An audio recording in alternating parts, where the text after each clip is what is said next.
right, everybody, you know what time it is. The Real Talk Sports Show is coming up right now.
Bam! Welcome to the Real Talk Sports Show. I'm your host, the Minister, Jonathan Simmons. We thank God for those of you who decided to tune in to us this morning on the legendary WIGO Pace Setter 1570 on your dial, or you also can find them live streaming at WIGO1570.com. You also can go on the app. That's right. You can find us on a free app called TuneIn. If you don't have it, download the app. It's absolutely free. Go into the search engine, put in WIGO 1570, and voila, you'll find us broadcasting to you right here and right now. We're going to ask you people who are watching us also on social media, please subscribe, and subscribe. Subscribe to us at Real Talk Sports, the number 7. That is who we are on all social media. So please, we appreciate you that you would go ahead and follow us here on social media, especially on YouTube, because we are trying to get to that proverbial, I shouldn't say proverbial, but that big number of 1,000 subscribers. We're getting close. I think we're around 853 now. So please, ma'am, please, sir, come on, take some time and subscribe to your boy. And we'd appreciate it. And remember, we also come on Tuesday nights at 8 o'clock, and we bring on the Queen, Miss Tree Dolman. We also bring on Tyrone Poole, 2-time Super Bowl winner with the New England Patriots. And we also bring on many of you. We do high school football during the fall season, brought to you by our title sponsor, Allen Vigil Ford, where I'm located right now. And so if you guys have need of a vehicle, please call me. I'm a commercial account manager here, but I do handle regular folks like yourself. We got some great things going on right now in terms of special financing is back. Rebates are back. All those things that you guys were accustomed to before the pandemic, they are back. So again, hit me up. And I'll be more than happy to help you or a family member.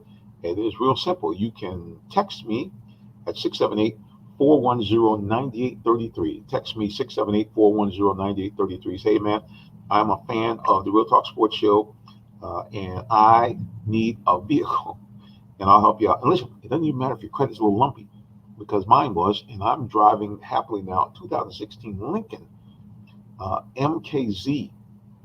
And we could do the same thing for you. Take you and put you into a car, even though your credit might be a little suspect like my own. It does not matter. We'll help you out. Again, text me 678-410-9833 to help you out. Well, you know, normally we do a Saturday sports update. We give you all kinds of updates about what's been happening in the world of sports, especially around here in Atlanta and all that kind of good stuff. But today, I already know what time it is. I know that it is buzzing. Forget around Atlanta, around the country, as the Atlanta Falcons do something that many people in Atlanta say, only Falcons would do this. Only Atlanta sports teams do something like this, but especially the Falcons. The Falcons shook up the world by drafting, using their number one, their first pick in the first round of the NFL draft, which was a highly coveted pick number 8 to draft Michael Penix Yeah, Michael Penix is now officially a Atlanta Falcons, and a lot of people are shocked. It sent shockwaves around the NFL. It sent shockwaves really around the sports world in general. So I want to get your feedback. Jump on social media, hit me up right now, but let me know what you think. Do you think this move by the Falcons is a good move? Why on earth did they pick Michael Penix? That's what my title was. Why did they pick Michael Penix at number 8 in the first round? I'd love to get your feedback. I know it's going to happen in just a few minutes. Our producer back at WIGO, the lovely Miss Lady E, I know she's back at the studio just like, she's a lovely lady, but maybe her hair might have extra curls in it this morning, like some of the other Falcons fans. People are just all over the place. And I'll be honest with you. Originally, I was going to be at the live broadcast, which they actually live streamed and piped it into Mercedes-Benz Stadium. I originally was going to go because they got me last year. I became a season ticket holder, and primarily I did that because I wanted to have some ability to do giveaways and things like that, and to provide some options for my sponsors to do so. So I took the plunge, and I think it was one or two of you last year won tickets to a game, and I was able to gift my brother and my daughter with tickets. So certainly the tickets were used well, but many season ticket holders had that look of, huh? And like I said, most of the sports world shocked at why the Falcons would do that. Especially, the biggest thing is it's not so much. First of all, let me put the brakes for a second, because I know people are going to ask me, Minister, what did you think about all of this? At first, I said, wow, this is typical Falcons doing some nonsense. I thought to myself, boy, this is real goofy. And I did this. The reason why most of you watching this had the same opinion. We're thinking that the Falcons are in the win now mode, and that Arthur Blank, our owner of the Falcons, had just come out and basically said, allegedly said, that I want Kirk Cousins at any cost. And in fact, I guess Kirk's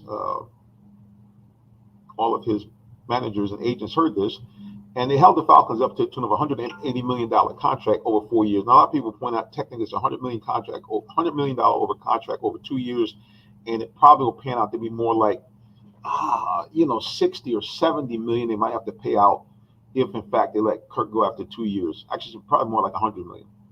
And so people are thinking, all right, well, if I got Kirk Cousins, and Kirk Cousins is coming off of one of his best seasons where before he got injured, put a pin in it right there, before he got injured, that he was on a pace to basically be in an MVP conversation. And that over most of his career, which has spanned over a decade, that Kirk Cousins had made multiple appearances in the Pro Bowl, and he has been one of the most accurate throwers of the football in the NFL in this last decade. So on paper, it seemed to make sense as far as his stats. Now, the drawback was that Kirk Cousins is about 36 years old, and he's coming off a torn ACL. Now, a lot of people are thinking, hey, it's a lot of money to spend for a guy that's coming off a torn ACL who wasn't a mobile quarterback to begin with. So a lot of people are thinking, hey, I don't get it. But allegedly, Arthur Blank said, I want to win now, and get Kirk Cousins at any cost, and the Falcons did. So most Falcons fans, myself included, are thinking, okay, well, you got Kirk Cousins. The quarterback position pretty much is going to be sealed over these next 2 to 4 years, because you got him on a 4-year deal and you're paying him a hellacious amount of money. And so you're thinking, all right, well, you're in the win now mode. Our window is the next 3 to 4 years, and we'll worry about a quarterback maybe 2 years from now. Or if we do look at a quarterback for this year, we look at a guy maybe in the second or third round, like a Spencer Rattler, somebody of that ilk that, would be available as a project, that'd be willing to be here under the tutelage of Kirk Cousins, and it wouldn't cost the Falcons a lot of money, and it would free them up to draft in that top 10, which the Falcons were, or to trade up or down to get something the Falcons desperately need, and something they have not had since the Predator, John Abraham, prowled the sidelines for the Falcons in the early 2010 era or so, which is a bona fide edge rusher. They've really not had a dominant edge rusher except for the bing, 1 year wonder hit of Mr. Beasley, Vic Beasley out of Clemson, who, interestingly enough, When the Falcons had their last attempt to draft an edge rusher in the top 10, Beasley was drafted number 6. And after a somewhat underwhelming rookie year, we got 6.5 sacks.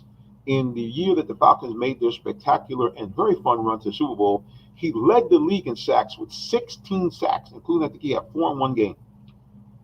And the Falcons were under the assumption that we are done and finished, and we will have our premier edge rusher for the next decade. Well, not so much. Vic Beasley, we later found out, really didn't have a great interest in playing football. It was something he did, but was not something he loved.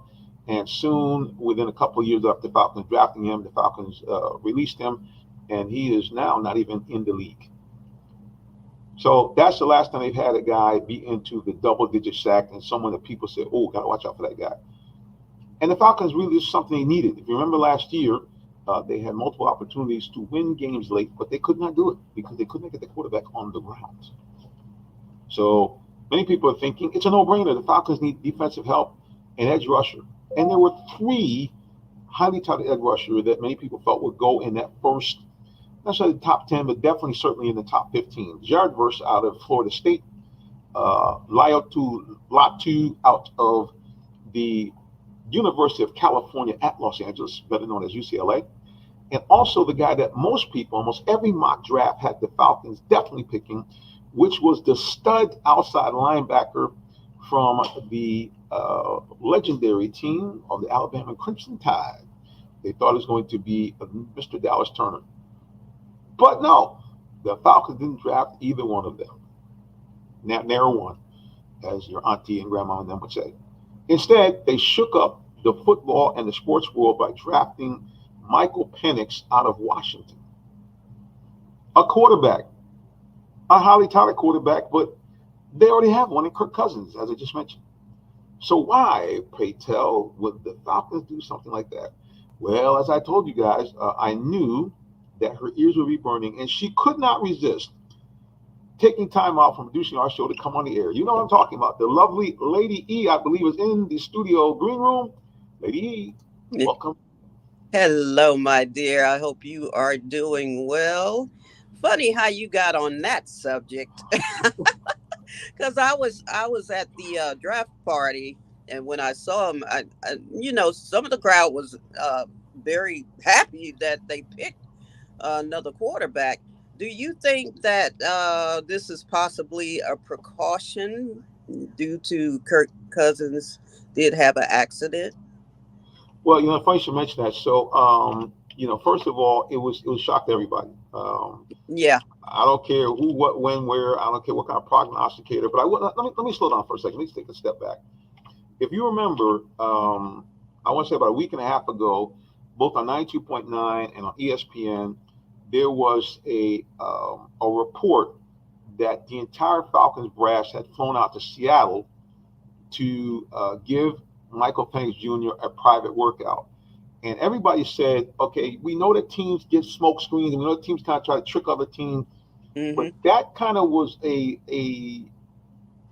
huge sign the Falcons were very, very interested, because you're not going to send out your head coach, your GM, and all these people out there just kind of like a smoke screen or a bluff. So now the buzz started going out that the Falcons may, in fact, not only consider drafting a quarterback, but consider Michael Penix. But most people said there's no way that they would do that at 8, that maybe they would trade back and try to get him later. But in fact, here he is. So it was a surprise, but kind of we were warned, hey, they might do it.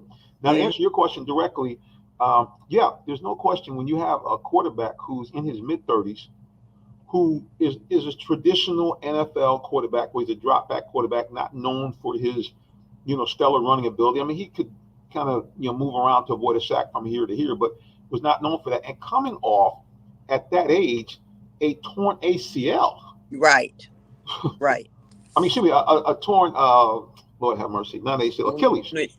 I got you. But it's that same type of catastrophic injury that usually takes a long time to come back from. Right. So there's no question that could that been a reason? No doubt. Because you sunk all this money into this guy, and you created this team which is just away from going to postseason. Right. And you're thinking, what if something happens? That's right. And like one of my coworkers who also is involved in sports podcasting, he said to me, he said, hey, man, well, look, here's the thing. The Falcons already know what they have in Tyler Heineke. We saw that last year. Mm-hmm. Mm-hmm. Uh, Good, but maybe not so much as far as getting us to the postseason. So there's no question that that could be one of the reasons why the Falcons chose him. The thing the Falcons told us, however, they said the reason why they did this is because they're not looking to win now only. They're looking to now set up a situation that you have with some other great teams, such as the Patriots when they had Tom Brady. Mm-hmm. Certainly right now, Tennessee, what they have with Patrick Mahomes. The 49ers, regardless of who they had at quarterback over these last, years since they've had Kyle Shanahan, also looking, going back into my day, when you had teams like the Redskins and other teams that continued to win pretty much no matter who they had at quarterback, but they always seemed to have a guy that was quote unquote next man up. Gotcha. To come in there and play the quarterback position, not only play it, but play it at a high level. Mm-hmm. And so basically what Raheem said is that, hey, which is actually kind of good for Falcons fans to think about. He said, we don't think we're going to have a chance to draft as high as 8 for a while. So clearly the mindset of these guys, hey, we're not trying to be, just like, okay, well, Kirk's here for a couple of years, we get to the postseason, and then who knows what happens. Right. They are thinking long term. So you got to commend them for that. But,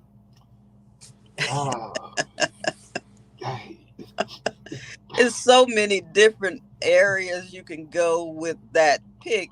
Now, they might have picked him before somebody else got him. I don't know. Well, interesting. You funny should mention that. So one of the things they did was they had various players in with Bleacher Report when they were doing their live stream of the covers, and one of the players they had was Kyle Pitts. And so when the pick flashed up, they obviously went to Kyle Pitts for his reaction. Now, he had kind of the facial reaction that most of us had, like, And then he said, not bad. This guy can sling it. So his feeling was the same as the Falcons brass. Hey, you know what? This guy is, and this is such an overused term, a generational talent that we may not have a shot in the next 3, 4, 5 years to get a quarterback at this level with this type of skill set. So we're going to get him. And for those people who are not familiar with Michael Penix, I will say this much. Go on to Google and Google his name and look at some of his stats. He's no joke. I mean, he can, this is a guy who can throw the ball 60, 70 yards in the air, no problem. He got a cannon. So we don't want to take anything away from his skill set. But, many people were thinking that. And again, to address your question you were talking about before, Kyle Pitts did say this as well. He said, man, I like this guy, but I thought he was going to be staying in the purple. What he meant is that the rumor was out that Minnesota was going to draft him for sure at 11. Okay.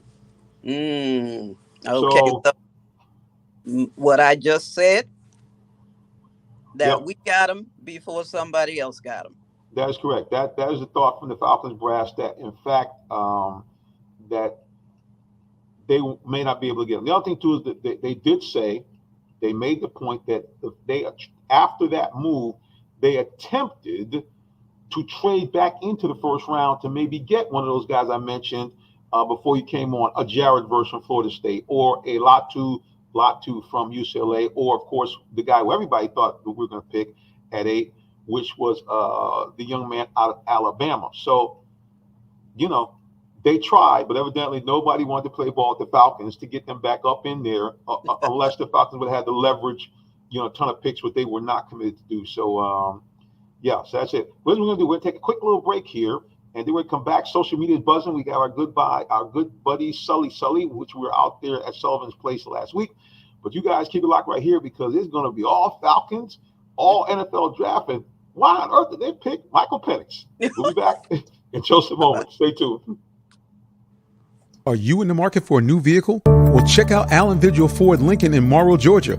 We have one of the largest inventories in our area for both new and pre-owned vehicles, so we're sure to have something for everyone. Family owned and operated since 1982, customer satisfaction is our #1 priority. Come see our full lineup of vehicles and find the one that best fits you. Give us a call today, 678-726-5739, or shop us 24/7 online at allenvigilford.net.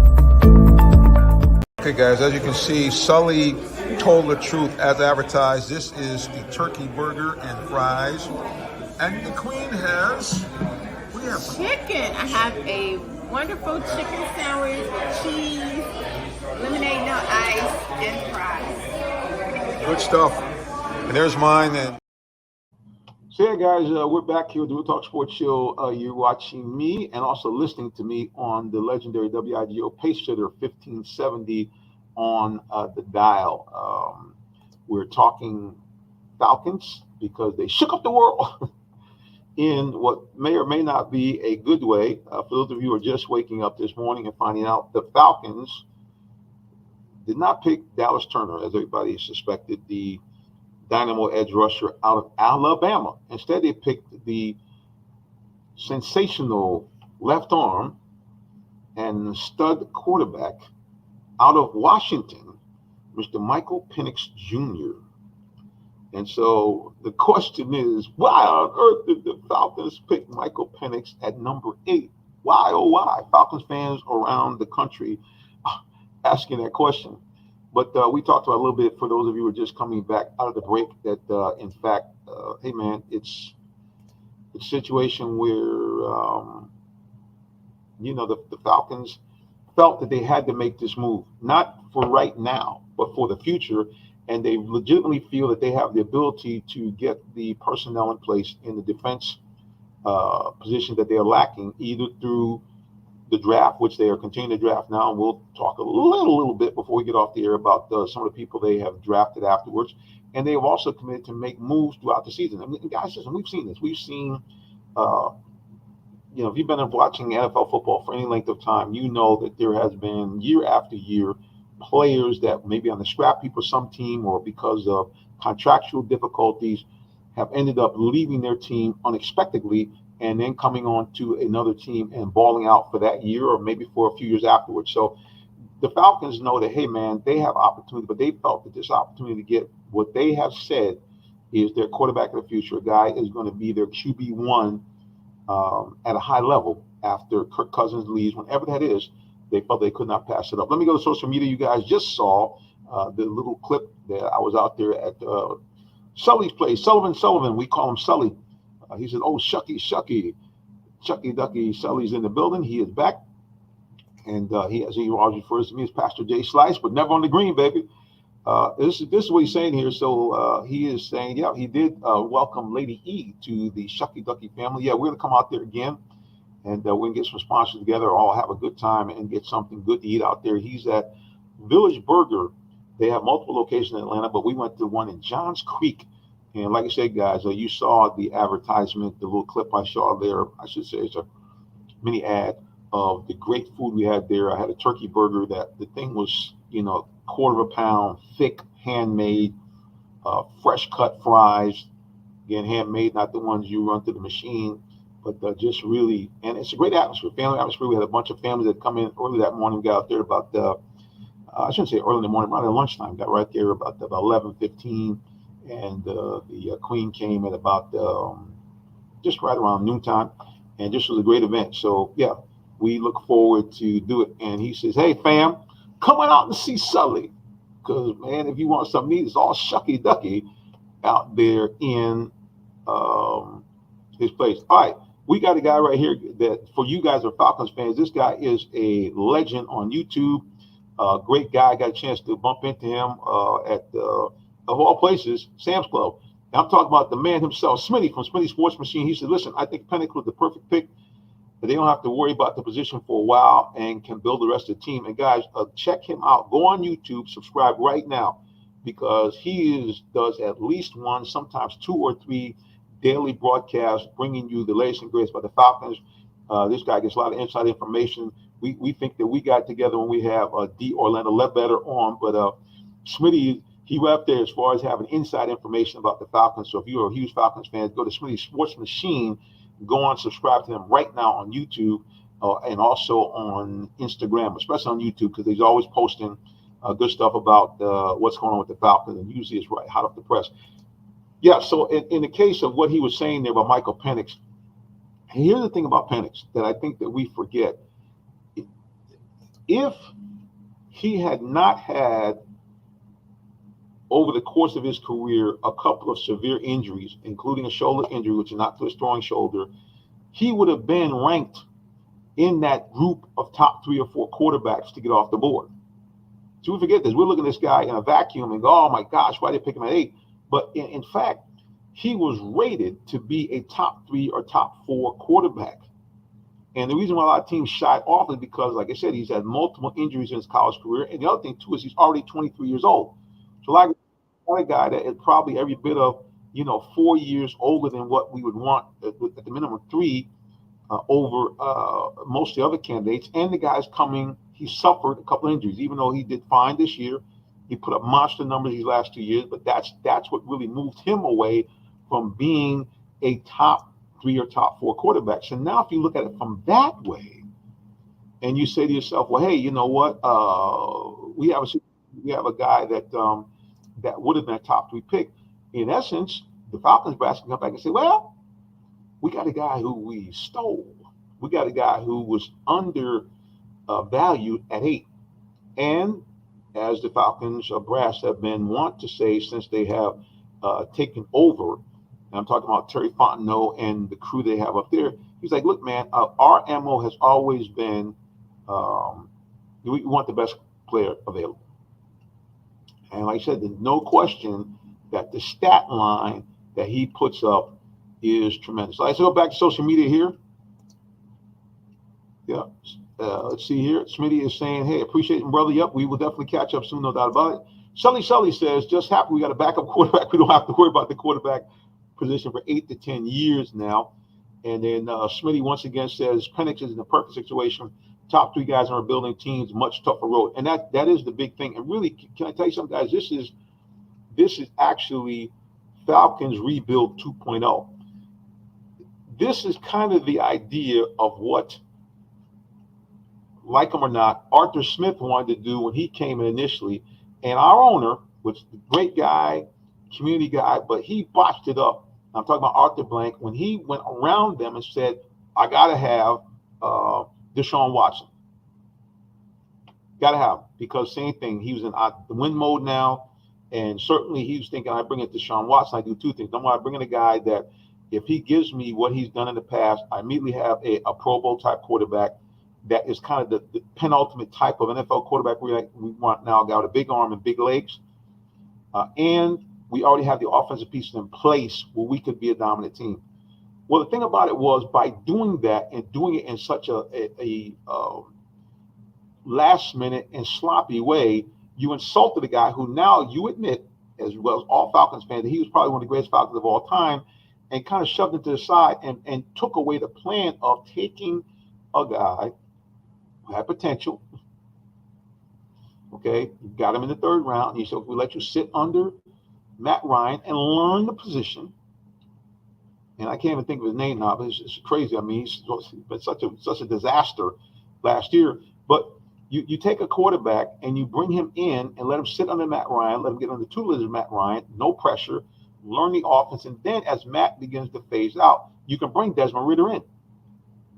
But no, once they botch it up, now you have to let Matt Ryan go, and you're forced to bring in a quarterback like Marcus Mariota, who really can't do the job, and you put tremendous pressure on Desmond Ridder into an offense that, as everybody knows, is very, very complex.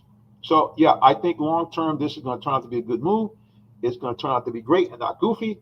And people could be saying about the Falcons regime, just like I said about Kansas City, because remember at the time, Kansas City had a top-tier quarterback in Alex Smith, and they brought in, shockingly, Patrick Mahomes. You know how that happened. All right, guys, for those of you watching us on the legendary WIGO Pace Setter 1570, I bid you adieu. And I say, as I do each and every week, God bless you and have a wonderful rest of the day or your evening. For those of you who are watching us on social media, well, I say the same thing. God bless you and have a wonderful rest of your day or evening, whichever may apply. So long, and take care, and we'll see you again real soon. And keep the faith, Falcons fans. We'll be all right.